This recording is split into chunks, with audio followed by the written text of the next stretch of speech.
Hector. I'm Reilly. I'm going to be your clinical mental health counselor today. How are you? I'm good. How are you? I'm doing very well. Thank you for asking. Can you please go ahead and tell me a little bit about yourself? Sure. I'm 35 years old. I grew up in a family that has a construction business, and I've been working in the construction industry since high school. Recently, about 5 months ago, I got into an auto accident that required me to spend 4 months in the hospital. I suffered permanent leg and hip damage.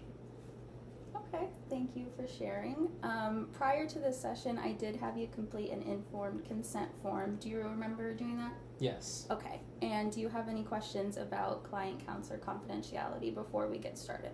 I have no questions. Okay, I do just want to let you know that I will have to break confidentiality if you mention anything along the lines of suicidal thoughts, harming yourself, harming others, anything along the lines of child abuse. Does that sound okay? I understand. Yes.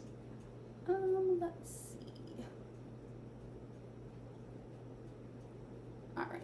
And then prior to the start of the session as well, I did have you complete an intake form where we asked you a variety of questions along the lines of your personal background, your education, your professional background. Can you go ahead and tell me a little bit about why you're here, some of the main reasons that you came to me today? Yeah, so as I said, I was in an auto accident about 5 months ago. Spent 4 months in the hospital on one leg and hip, suffered permanent damage. So I was told that I will always need a cane to walk, and even though I'll still walk with a limp. I have limited mobility in my right arm and shoulder, and I can't lift anything heavy. It's causing a lot of mental issues. Okay, so it sounds like because of that accident, you're having a lot of ramifications. You're not adjusting well to your injuries. I also know that on your intake form, you mentioned you have been spending a lot of time drinking alcohol. Is that correct?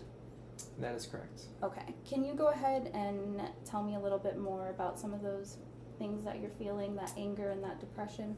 Yeah, so since the accident, I've just felt very depressed and angry because I can't continue work in my chosen occupation because of my limited mobility. So I just feel useless. I am a father and a husband and the man of the family. As the man of the family, I feel like I should support the family, and recently I felt like I can't live up to that. I totally understand. Your feelings are completely valid. It's a good thing that you made the decision to come to me today. On your intake form, I know that you mentioned your faith and that you are a religious person. Can you go ahead and expand on that a little bit more for me and how your faith can be useful in your healing? Right, yeah. So I just feel that it provides me a sense of purpose, hope, and support, and it makes me feel connected to something that's larger than myself. Faith can definitely foster a sense of community that I feel you may be lacking. Your faith does not have to be your only support system, however. Do you feel like you have a support system?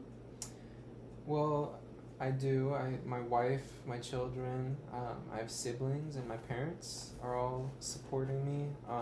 But I've also been receiving guidance from the social worker at the rehabilitation hospital. Okay, that's very amazing to hear. It seems like you have a very strong support system. One of the final items that I do want to check off of our list before we end the session today is going to be an audit assessment. Is that okay with you? Yes, it's fine. So the audit assessment is going to be the Alcohol Use Disorders Identification Test. It's a 10-item screening tool, and it's going to ask you some questions about your use of alcoholic beverages during this last year. Alcoholic beverages can be anything from beer to wine, hard liquor, anything of the sort. Right.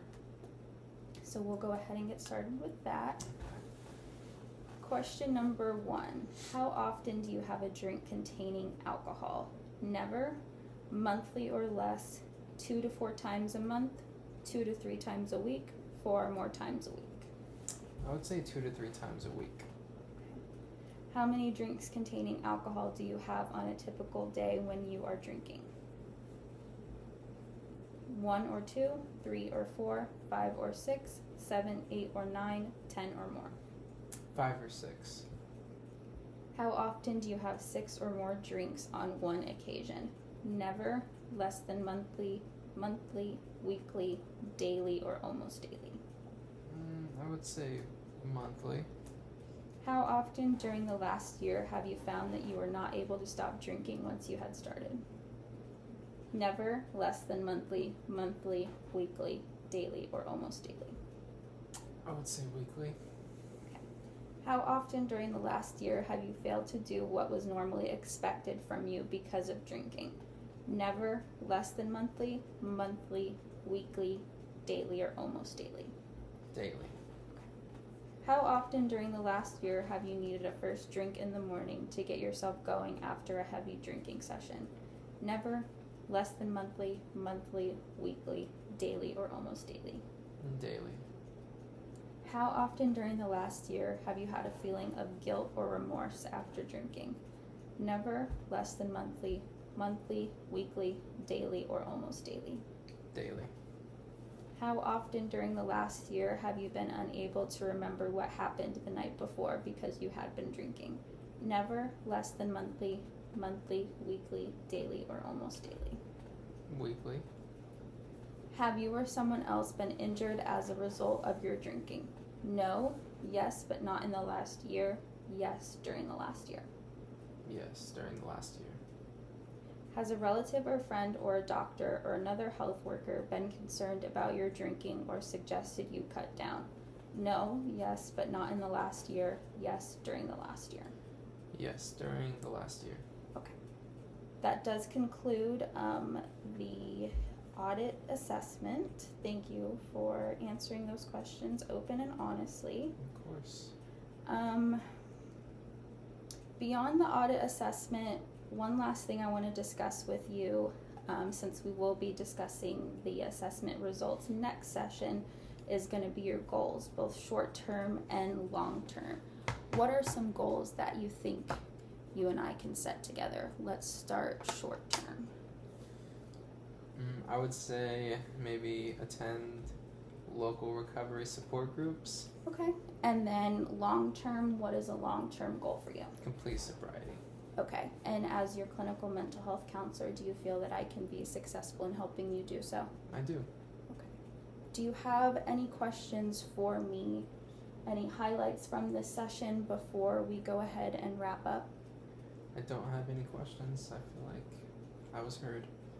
You feel like you were heard? Was there Yes. anything else throughout the session that you feel like you would like to highlight? Nothing. Nothing? Okay. Well, thank you so much for taking this first step today. I really appreciate meeting with you, and I look forward to hopefully seeing you next time.